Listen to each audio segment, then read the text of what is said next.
Alright, hey guys, it's me Louis. I'm doing this video right before I go to school. I woke up pretty early today. Well, I apologize for not uploading too much the past couple of months, It's probably been almost 2, but, I was sick at one point. I'm in school now, as I just said. You may notice that, like, the video is finally steady. So I got a tripod, so that's pretty cool and all that. What I kind of wanted to talk about today was Man of Steel 2. I mean, I know this is pretty old news. I mean, it's only about like 4 days, 5 days. But like everyone knows by now that Ben Affleck is confirmed as Batman. I'm not too sure what to say. I haven't really seen too many films of his. I mean, like I heard Argo was well, just awesome. I still haven't had a chance to watch it yet. But you know what? Like the same way how Heath Ledger is a Joker, like when he first got casted, he was. I mean, everyone was like, broke back Joker. That's nice, but you know what? I have faith for him. I think that he'll do fine. Hopefully. I mean, like anyone could be a Bruce Wayne, but it takes someone to be a good Batman. I still haven't had a chance to watch the original Batman. I mean, like I have watched it when I was a kid, but I haven't really been able to remember much. But I don't know. What I'm hearing is that it's either going to be Mark Strong or Bryan Cranston as Lex Luthor. I'm hoping the guy could be Bryan Cranston. Breaking Bad, Malcolm in the Middle. I freaking love this guy. I mean, while Mark Strong looks more of a Lex Luthor already, but I still think that Bryan Cranston could pull off a way better performance. That's just me. I still think that I'm pretty sure it's going to be ending up like as a good movie. I heard that production is going to start next year from January or February, and it's going to stop in August. So I'm pretty sure that right now they're still working on the script, and then next year they'll finally start filming. Then it'll be ready to watch in 2015. I still think, I'll have faith for the both of them. I mean, I heard that Bryan Cranston is going to be announced in the season finale of Breaking Bad, the series finale. And just like a little update, when the last episode of Breaking Bad hits, I'll do a video talking about it. It's kind of funny though. I became a huge fan of it just this summer. I watched all 5 seasons on Netflix, and just in time to watch, the last season, see how it all goes down. I missed last Sunday's episode, but I don't know. I'll probably try and find it on TV sometime. I know for sure on Sunday it's gonna air again, right before the new episode. And I'm pretty sure it's going to either end in September 29th or really early October. But I still think that Man of Steel 2 will end up fine overall. Just wanted to talk just a little bit about that.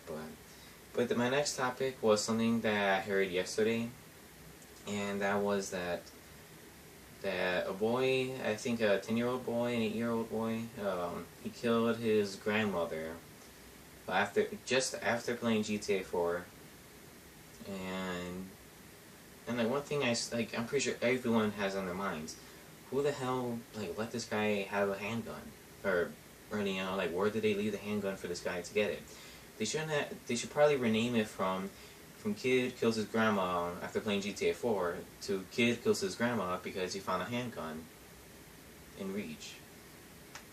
This has been a huge controversial debate over video games cause violence or not, or this and that. A lot of people will think that they do cause violence and all that. It's just a bunch of irresponsible parenting and whatnot.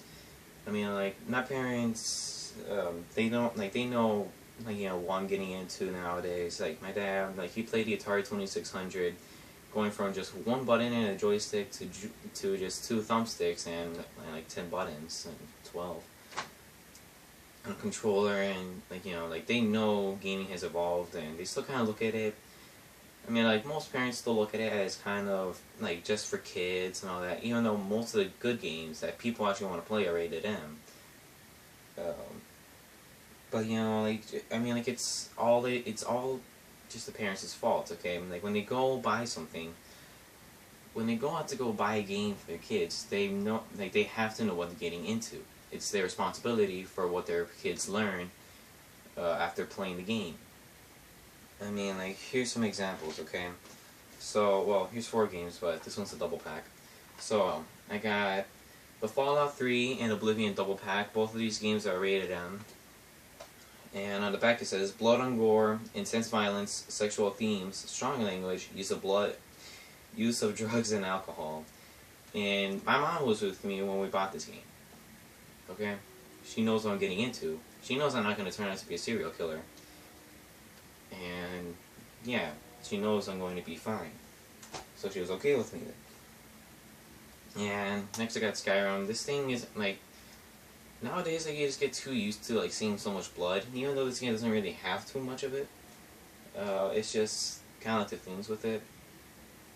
This one it doesn't really have too much to say. It says random, blood and gore, intense violence, sexual themes, and use of alcohol. That's not really too much, to be honest. But again, parents have to know what they're getting the kids into. Fear 3. The Fear series has been kind of bloody. Like, you know, I mean, like, especially in Fear 2, it's bloody to shit. And, well, this one says blood and gore, intense violence, partial nudity, and strong language. The parents also need to know, like, what happens, like, you know, in Gears of War. I mean, I've actually seen it happen.